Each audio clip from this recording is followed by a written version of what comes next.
بسم اللہ الرحمن الرحیم نحمده ونصلی علی رسولہ الکریم اما بعد۔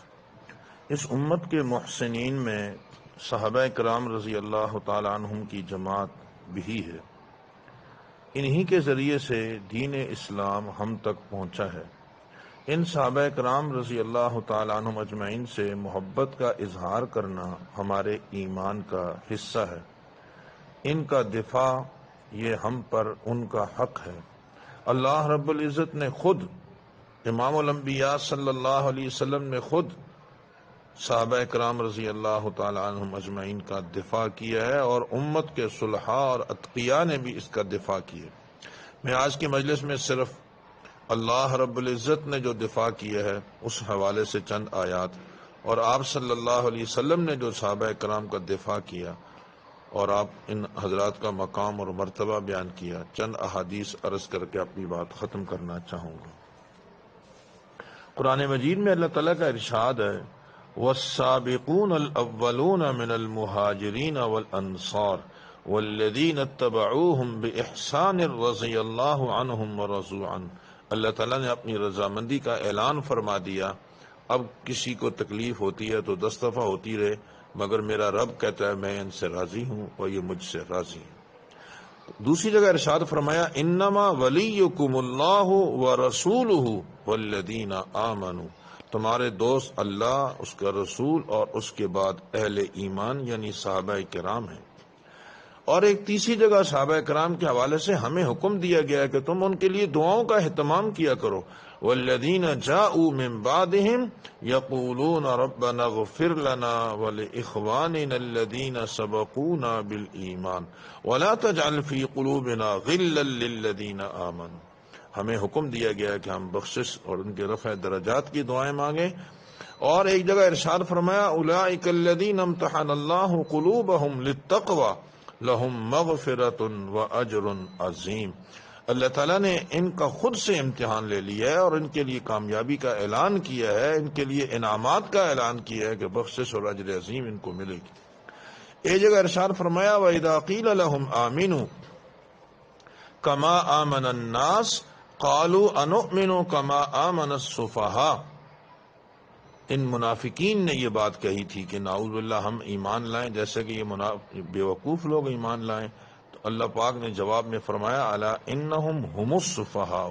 اللہ پاک اور بھی جواب میں کوئی بات کہہ سکتے تھے، مگر ان منافقین نے چونکہ صحابہ کو بیوقوف کہا تو اللہ نے فرمایا جیسے تم صحابہ کو کہتے ہو وہ نہیں، تم ہو بیوقوف، تم ہو، الا انہم هم السفہاء۔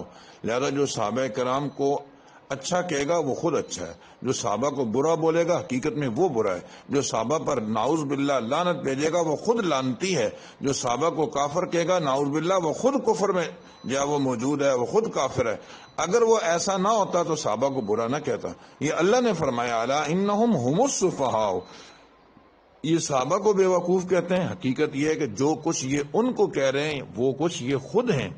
الا انہم هم السفہاء ولکن لا یعلمون۔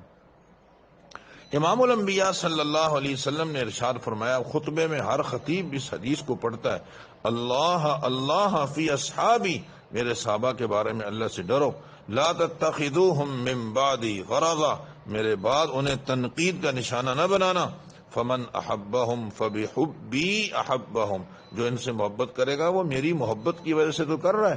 جس کو صحابی سے محبت ہے حقیقت میں اسے اللہ کے نبی سے محبت ہے۔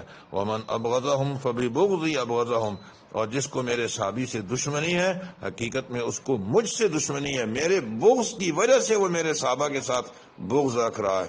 صحابہ کرام کو ہمارے نبی صلی اللہ علیہ وسلم سے ایک نسبت حاصل ہے، صحابہ کرام کو ہمارے نبی کی صحبت حاصل ہے۔ ہم مدینہ منورہ کا کیوں احترام کرتے ہیں؟ مدینہ کا نام لیتے ہیں تو منورہ، طیبہ، طاہرہ کیوں بولتے ہیں؟ اس لیے کہ اس شہر کو ہمارے نبی صلی اللہ علیہ وسلم سے نسبت ہے۔ ہم مسجد نبوی کا احترام کیوں کرتے ہیں؟ وہ اللہ کا گھر ہے، ہمارے نبی صلی اللہ علیہ وسلم کی طرف اس کی نسبت ہے۔ ہم مسجد کو اس عزت کیوں دیتے ہیں؟ یہ اللہ کا گھر ہے، اس کی اللہ کی طرف نسبت ہے۔ قرآن مجید کی عزت احترام تو ہے ہی، وہ غلاف جو قرآن مجید کے ساتھ نتھی ہو جائے، وہ گتہ جو قرآن مجید کے ساتھ نتھی ہو جائے، ہم اس کو بھی عزت کی نگاہ سے دیکھتے ہیں، اس گتے کو بھی بغیر وضو کے ہاتھ نہیں لگاتے، کیونکہ اس کو اللہ کے قرآن کے ساتھ ایک نسبت حاصل ہے۔ ہم استاد کے جگہ کا بھی احترام کرتے ہیں، ہم تپائی کا احترام کرتے ہیں، کہ ان سب چیزوں کی نسبت اللہ کے قرآن کے ساتھ ہے۔ صحابہ کی عزت اس لیے ہے کہ انہیں امام الانبیاء صلی اللہ علیہ وسلم کے ساتھ ایک نسبت حاصل ہے۔ حضرت انس رضی اللہ تعالیٰ عنہ کی روایت بخاری شریف میں فرمایا، آیت الایمان حب الانصار، ایمان کی نشانی کیا ہے؟ انصار سے محبت کرنا۔ وہ آیت النفاق بغض الانصار، اور نفاق کی نشانی اور علامت کیا ہے؟ کہ انصار کے ساتھ بغض رکھنا۔ حضرت عائشہ صدیقہ رضی اللہ تعالیٰ عنہ کی روایت مسلم شریف میں، امروا ان یستغفروا، حکم تو دیا گیا تھا کہ یہ لوگ استغفار کا اہتمام کریں لاصحاب النبی صلی اللہ علیہ وسلم، صحابہ کرام کے لیے، مگر فسبوہم، انہوں نے ان کو گالیاں دی۔ حضرت عمر بن خطاب رضی اللہ تعالیٰ عنہ کی روایت سنن کبریٰ میں موجود ہے، فرماتے ہیں کہ آپ نے ارشاد فرمایا صلی اللہ علیہ وسلم، اکرموا اصحابی، میرے صحابہ کا احترام کرو۔ ترمذی شریف میں بڑی مشہور روایت ہے، اذا رأیتم الذین یسبون اصحابی فقولوا لعنت اللہ علی شرکم۔ سند کے اعتبار سے گو کہ یہ روایت کچھ ضعیف بھی ہے، مگر مفہوم اس کا بالکل درست ہے۔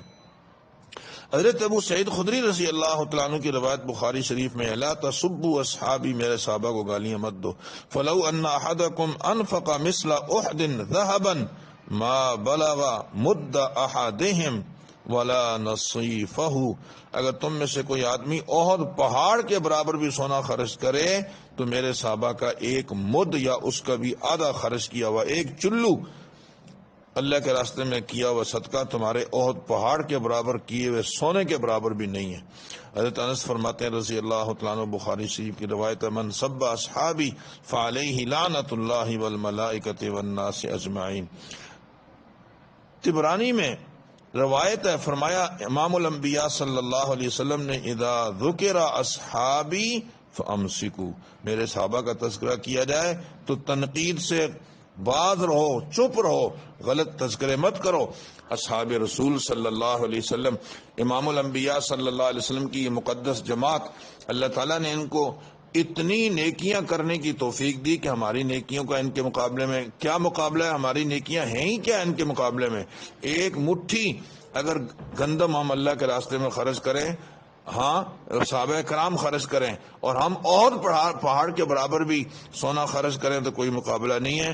وہ ایک مٹھی ان کی زیادہ وزنی ہے، ان کی نیکیاں کتنی زیادہ ہیں، اور آپ صلی اللہ علیہ وسلم کی شفاعت اور سفارش سب سے پہلے اس کے حقدار یہ لوگ ہیں۔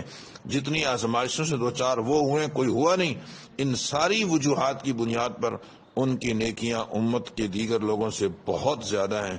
ان کا ایک دن کا آپ صلی اللہ علیہ وسلم کے ساتھ گزارنا ہماری ساری کائنات کے سجدوں سے بھی زیادہ افضل ہے۔ اس لیے اصحاب رسول کی عظمت کو پہچاننا چاہیے، اپنے بچوں کو صحابہ کرام کی سیرت کا مطالعہ کروانا چاہیے، اپنے بچوں کے نام صحابہ کرام کے ناموں پہ رکھنے چاہیے، اپنے گھروں میں صحابہ کرام کے واقعات اور آپ صلی اللہ علیہ وسلم کی مبارک احادیث کی تعلیم کروانی چاہیے، تاکہ دلوں میں اصحاب رسول کی محبت پیدا ہو، اور ہر بچہ دشمنان صحابہ کے لیے ایک سیسا پلائی ہوئی دیوار ثابت ہو۔ وآخر دعوانا ان الحمد للہ رب العالمین۔